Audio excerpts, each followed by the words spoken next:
office radio the city of New York City Governor Blasio expected to give the details of a new plan aimed at combating the city's homeless problem. He's at the 14th Street Y in Manhattan right now. Let's listen in. The talented women who want to be out there, engaging folks who have fallen on hard times, engaging folks who have a substance misuse problem, engaging folks who have a mental health problem, and helping them come in off the streets. This is the life they have chosen to help these people. And it's really inspiring. Clearly, this is kind of a classic thing to say, but I think it's true. You're all folks who could have chosen more comfortable jobs and probably jobs that paid more, but they wanted to be at the front line of the streets of New York City, helping to address homelessness, helping to get people off the streets. And one of the things I heard from the former I met was how much persistence it takes. That a lot of folks who are on the streets, let's face it, if you end up on the streets long term, something went really wrong in your life. And something disconnected. And it doesn't get put back together again instantly. And they all talk about persistence and having to really engage each person literally as many times as it takes to the point where they're willing to come in off the streets. And it's just really admirable. So today is about this approach. And in fact, we're going to make this approach bigger and stronger. And so we can address street homelessness on a much bigger level in a way that's bolder than ever before for the city. And we've got a lot to do, and it's really, really tough work. But today we're going to talk about the next steps we're taking to address this challenge.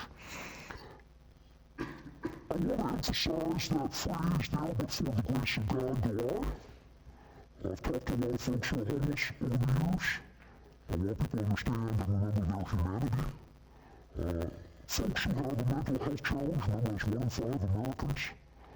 Some of them, it never gets treated, and they end up on the street. Folks who have a substance misuse problem, almost every family has been touched by that challenge. For some people, it causes their life to fall apart. They end up on the street. We have to understand how human this problem is. We all have heard stories and probably even met people who it might shock you how together their lives were. Some of them had very professional, well-paying jobs and still something disconnected. So we have to remember not to be too judgmental. It ironically, painfully could happen to almost anyone. But the job is to not give up on people. To remember that that same person who spiraled downward to the streets can be helped upward to a better life where it takes a lot of hard work. So, we believe that this kind of outreach effort is the key. We believe that constantly engaging folks is the answer. And I want everyone to understand, I'm not talking about a few times, I'm not talking about a few dozen times. Sometimes we're talking about hundreds of times before it works, but it is worth it. Because every time, and we heard from the outreach workers today, the sense of victory they felt when someone did come in. And they're talking about literally the last days, getting someone in off the streets who've been on the streets for years and years. What a profound victory that is. And so, today we're going to talk about the next big step in this effort. Outreach NYC, this consistent, vast effort to address homelessness comprehensively and get people off the streets once and for all. I want to thank the leaders of so many agencies are here and all the folks who work for agencies behind me. We all epitomize the same spirit that we all want to solve this problem together. But I think we should be honest that for many, many years, the issue of homelessness was considered just to be a social service problem. In fact, we think that a lot of different city agencies can come together and contribute to change. And it's something we've been working on for a while now. We finally think we've got it right to prepare and train folks who work in communities all over the city to be part of the solution. Folks who work for a variety of city agencies to all see this as a common mission, a common cause.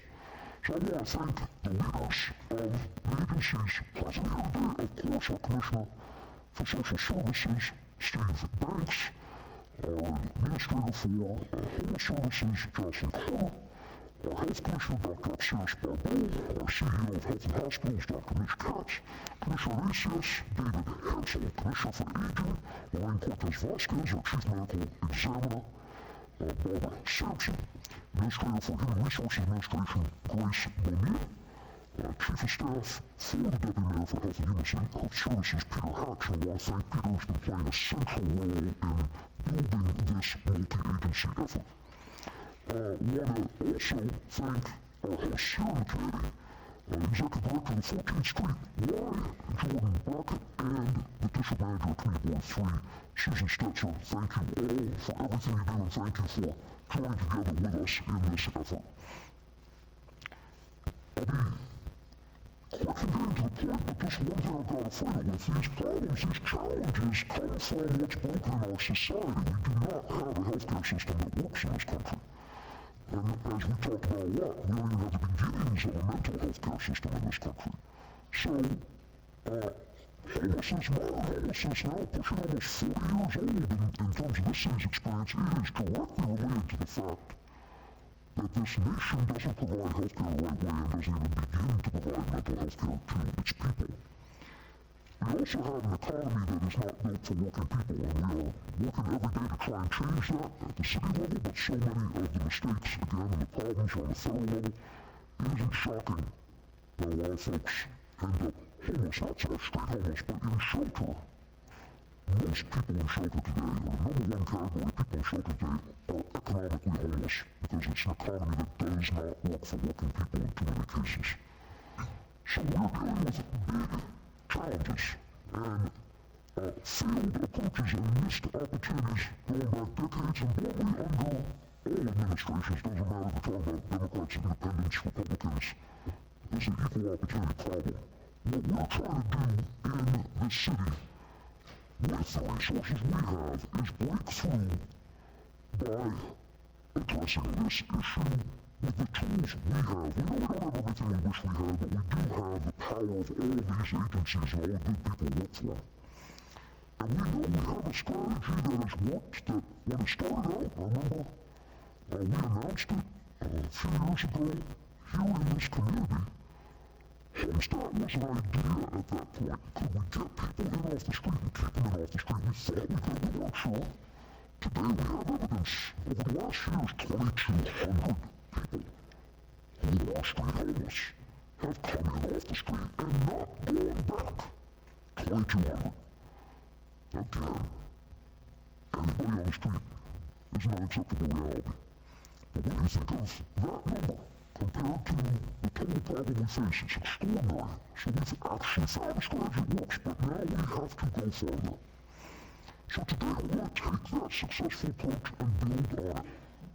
And three things we're announcing that will make a big difference. First, all the departments of this city that have that frontline connection to communities will be brought into this effort. That has not been done before. So you see behind me, representatives of all these agencies, these are folks who know the communities they serve. They have on the ground everyday opportunities to see what's going on. But previously they were not charged systematically with being part of the problem, or part of addressing the problem of homelessness. This is going to change that. These are some of the folks who best know communities and will be able to give us the information to act quickly. So bringing every department that connects with communities into this mission.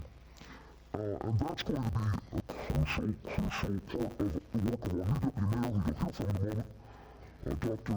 Raul Pereira-Hensi, who comes to this work with many impressive credentials, but one of the most impressive is he was one of the architects of a successful effort by the Obama administration to end chronic veterans' homelessness in America.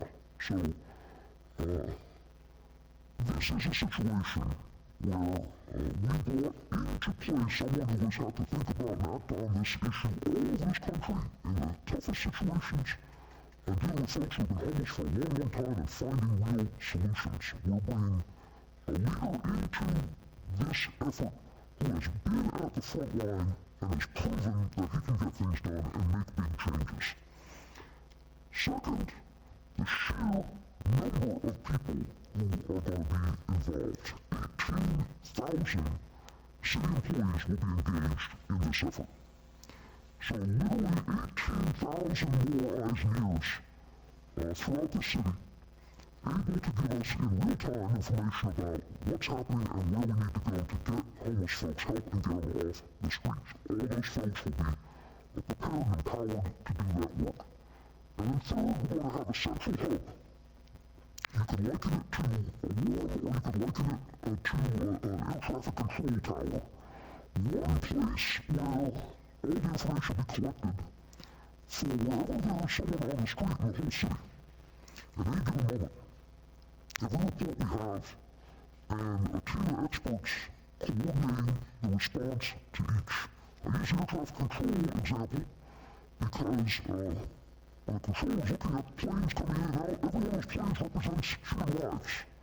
And they can't take their eye off the ball. They can't just forget there's a plane out there. Well, it's the same with folks on the street. This is now a comprehensive approach that will allow us to literally see at any given moment every report of someone on the street at that hour and make sure that there's a response team engaging that person. So it's going to be real time, and we're going to be able to, in the next few weeks, bring you into that where we'll show you what's happening to show you a very new approach to the problem. So, I turn now to our new deputy mayor, and he has extraordinary experience. By training, a medical doctor, he has worked on the whole range of issues that this deputy mayor role addresses. We did a national search and we looked for someone with extraordinary breadth of experience, a passionate approach to the work, a real understanding of how to get things done. And when you look at that national effort that President Obama embarked on, realizing it was a very bold and ambitious effort because chronic veteran homelessness had been with us for decades. Well, he was one of the people President Obama turned to build that effort and to see it through. And we now will have the benefit of that knowledge and that experience here in this city. I'm proud to say, got his start here in New York City at our own Health and Hospitals Corporation and started out his career here. He's worked across a range of issues, not just homelessness issues and veterans issues, obviously healthcare issues, mental health issues. He's focused a lot on the needs of communities of color. He's focused a lot on the needs of the LGBT community. All brings the whole package to this work. And for him, it is hustle. I came to know in many discussions and talked to a lot of people about it. It became clear what a clear label of what this work is for him. He is his own version of the American dream for sure. Immigrant from Mexico, who served the first African-American president and helped veterans of every background in every state to come off the streets and get housing and a new life.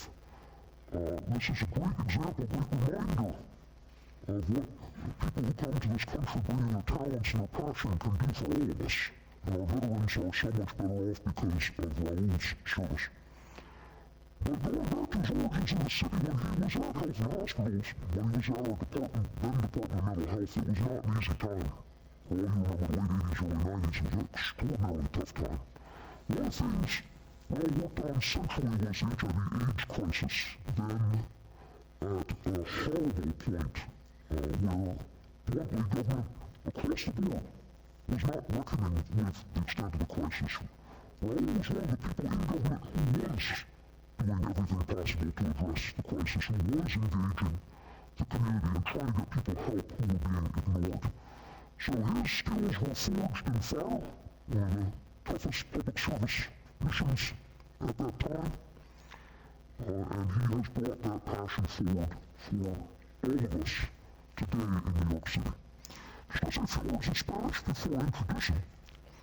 Hoy nos vamos a nuestro nuevo vicealcalde, el doctor Raúl Perea Hence. Su experiencia nos ayudará a combatir muchos de los problemas que afectan a los más vulnerables. Luchará todos los días para hacer que la ciudad de Nueva York sea más segura y más justa para todos. With that, welcome to the team and welcome back to New York City. Our new Deputy Mayor for Health and Human Services, Dr. Raul Pereira-Hense.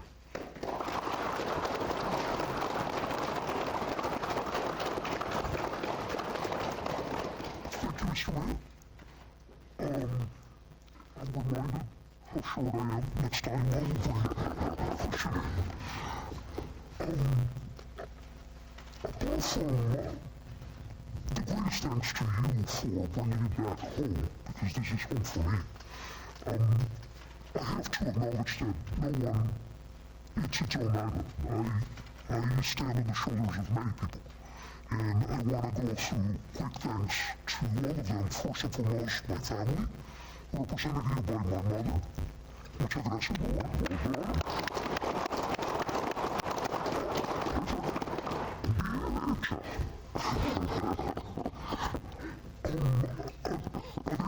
She continues to see patients as a psychologist, so you can well believe that I have it in the blood to retirement is not really an issue for me. You can keep this job to your age if that's okay. If I take that long to actually get it done, then I'm in trouble. But I receive a lot of support and love from my family, which really is crucial to any child. You know, giving the ability to believe in themselves. Not so much doing things for them, but letting them know that they can do that on their own. Then, of course, New York for me was my first position, but also here I met great mentors.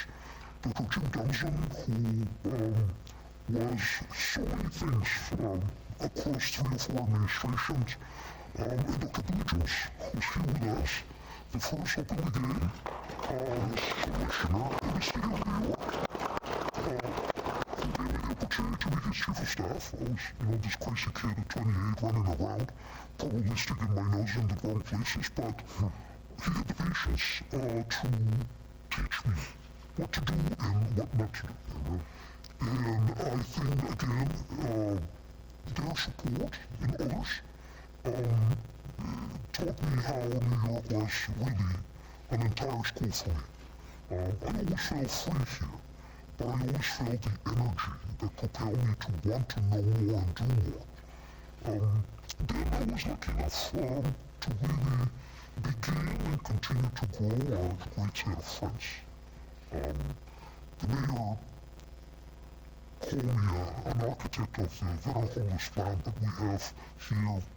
My great friend Scott, who is the former Deputy Secretary of VA, who was a much better architect. The biggest lesson that we learned then was what our former boss used to say. Why homelessness became such a central issue for the Obama administration was because it was where we had failed the veterans every time. Benefits, healthcare, mental health, services, housing, everything. It was our worst shame that we really failed them. They gave us so many opportunities to help them and we failed. I think what the mayor has been doing in this administration, he kept asking me, what else can we be doing? You've done this at a national level, what else have you been, can we be doing? I think the mayor and this administration are following the path of success that we saw when we were dealing with this issue on a national basis. I examined several homeless plans for different major cities in the country. New York is at the forefront. No one else, to my knowledge, has the law that says we have the right to shelter here. But as the mayor was saying, the team this morning was so enlightening and so inspirational because you could see the twinkle in their eyes when they were talking about why they got into the field and how important it is to be patient and go and try to engage a person at a time many times. There was one lady that said, this person, we've been trying to engage this person for years. That's how long it may take to gain their trust. Because for some reason, as the mayor was saying, they probably felt that something made them lose trust in our society. Well, there's something else at the VA that is not one person's problem. This is not the mayor's problem or the administration's problem. This is everyone's issue. Just as we learned that all agencies at VA had to work together across their stovepipes, I think that the mayor has really led the charge, and he's saying it again today. We need all agencies to work together because, frankly, we have to turn the system on its head. As we said when we were at the VA, it's veteran-centric. We're asking a fragile person to come in and navigate a very complex set of systems, and we should be doing it the other way around. Because otherwise we actually do lose them to treatment. After I left VA, joining with Scott, we continue to try to help veterans with substance use disorder problems. And we continue to have the same mantra. These people are fragile, in many cases homeless, and if you keep asking them to go get the services and the appointments, they're not going to do it. So we need to have veteran-centric, patient-centric services in order for all of this to work. Otherwise, we're wasting a lot of resources and time. I kept hearing the team tell me, you need to rebuild your connection to New York, and I kept scratching my head thinking I never left. I got here when I was 25. I started as a junior planner analyst. Very long title. I always believe the longer the title, the more junior the responsibilities. But at Health Hospitals Corporation, and that allowed me to learn every single subway route, visit every single one of those facilities from the biggest hospitals, Bellevue, Metropolitan, to Kohler and Warner and Seaview, to Coney Island and some of Morris, India. And it's so, what a great gift for me at that young age to actually get to know the richness of the city. The languages, the dialects, the strengths and amazing differences that make the city so vibrant. And so, when I left and went to Washington, I was thinking about this. I still figure out a way to come back every month to get my hair cut. Don't ask me, first it was extra please, and then when extra please disappeared, it was 6th Street. It changed, but it's still there. Why, guy? Your nose moved to Luxor. It's very forceful.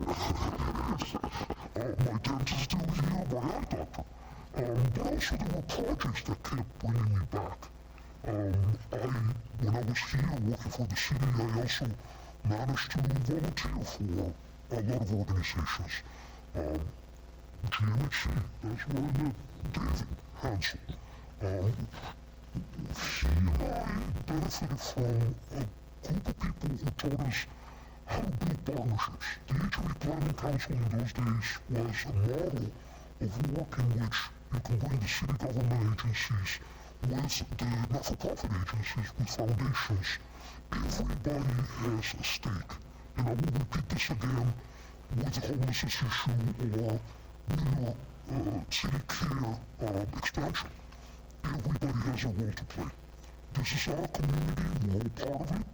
We may not all agree on every single little detail about how to improve the life in the city, but we all have a responsibility to play. So, life certainly has changed in those 30 years.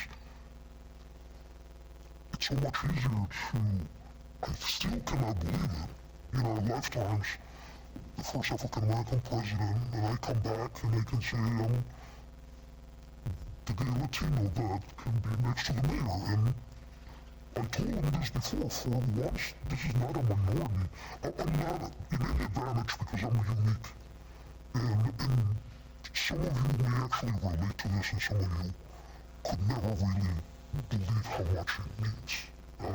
That everybody is valued for their contributions and who they are. and is not so much sidelined for issues that are part of their DNA and they can really change.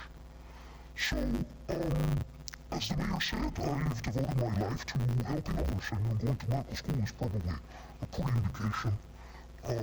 Patients first, communities, my degree is in public health, so coming here to work with the public hospitals was a natural.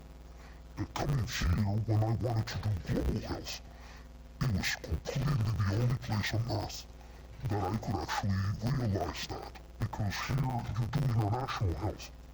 You realize that you have to learn about epidemics that happen, that have their origins in Africa or Southeast Asia, and they all come here. So the person who sits as the Department of, the Commissioner of Health, it's sitting on a global organization. It's not the World Health Organization, but it is the World Health Organization. So I am looking forward to actually doing more of that work because of my background. Maybe, I think I told you all the pieces about what makes me myself. Let me touch on the actual work of the agencies that are going to be part of this portfolio. Homelessness, front and center. I think I spoke enough about it. I'm here to accelerate the progress. The mayor is going to hold me accountable. All New Yorkers are going to hold me accountable for expediting the progress on making sure that there's no homeless on the street. There are so many things put in place: transitional housing, permanent housing, mental health services. Thrive is something that I have not seen in overseas. The most comprehensive, sweeping mental health program touching all government agencies that may be seeing people with mental health conditions. And so I'm here to accelerate and put all my work experience behind those efforts. Same goes for seniors. I think they're not the squeaky wheel. But I think the mayor actually told me there's a lot more opportunity for us to really highlight what the administration is doing as seniors, but also do more. And Lorraine will become a natural partner for me, since I'm going to be a senior someday, I hope, and pretty soon. I will take this as a personal issue. My work with David will continue now in a new iteration with the children of our city. I'm very much looking forward to that. I think that there's so much goodness there. There's so much that has changed, thanks to the mayor and David and others in that administration, that I'm really looking forward to expanding on that. There are other vulnerable populations that I will be watching for. And then there is, at the end, I'm a data wonk. Scott can tell you. So, I will be looking for evidence-based driven solutions in everything we do. It's not enough to just go and start doing things. We have to make sure that there is science behind it, and that we know how to expand and multiply best practices. We constantly run into those issues at VA, and even when I was working at the College Department. How do you take something wonderful and then really make sure that others adopt it and buy into it? Sometimes the non-invented here syndrome is the most pernicious way of why great ideas don't really blossom. Let me just close with a very personal anecdote so you understand that not only this is home, that I'm fully committed to the work that we're going to do. I lost my first partner, Peter, in 1996 to AIDS and cancer. Pam Breyer, who was then the executive director of Bellevue Hospital, dedicated the day room and the inpatient unit in his honor. There was a portrait there that hung in the day room. He was, until He died the director of the AIDS program at Valley Hospital, the largest AIDS program of its kind in those days. 10 years later, 2006, I came back and I was working at Pfizer, and they generously decided to give a grant to Valley to rededicate that room to honor Peter. Linda Curtis, who was then the executive director, said, we are more than happy, and I do remember Peter, but the epidemic has moved.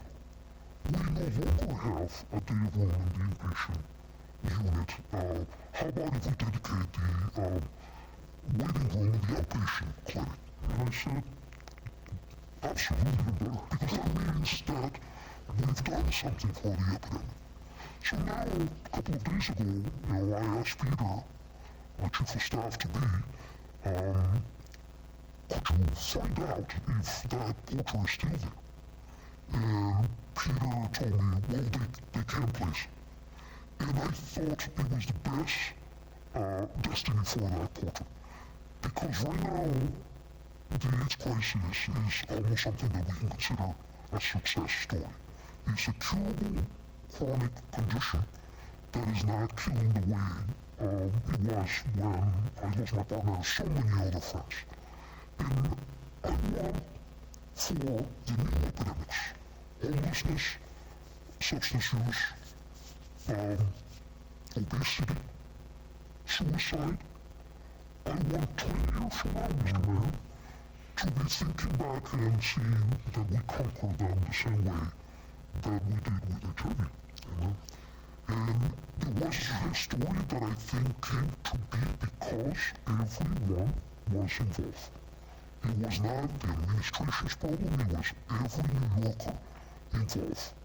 So my message here is, I'm here, I roll up my sleeves, and I hope that everybody really contributes, wants to be part of this effort. The second thing I have to share with you is I lost my second partner to mental illness. Very severe bipolar disorder. Well thought of anesthesiologist who was a researcher at Pfizer. And so you cannot believe that it's always been personal. HIV, mental health, it's all personal to me. You will see me, hopefully, more on the streets and less with the suit. Really looking at shelters and HMH facilities. I'm still getting used to the no corporation. But the reality is, like the team today, the work is on the streets. So, thank you. I hope I get to settle down before you will hold me accountable for what I don't know. And thank you again, Mr. Mayor, for this great opening board. Thank you for watching a press conference held by New York City Mayor Bill de Blasio. It says that his administration is working to train thousands of workers to get assistance for homeless New Yorkers. We'll have much more on this story coming up in just a moment, but for right now, we're taking a quick break and we'll be right back here on CBSN New York.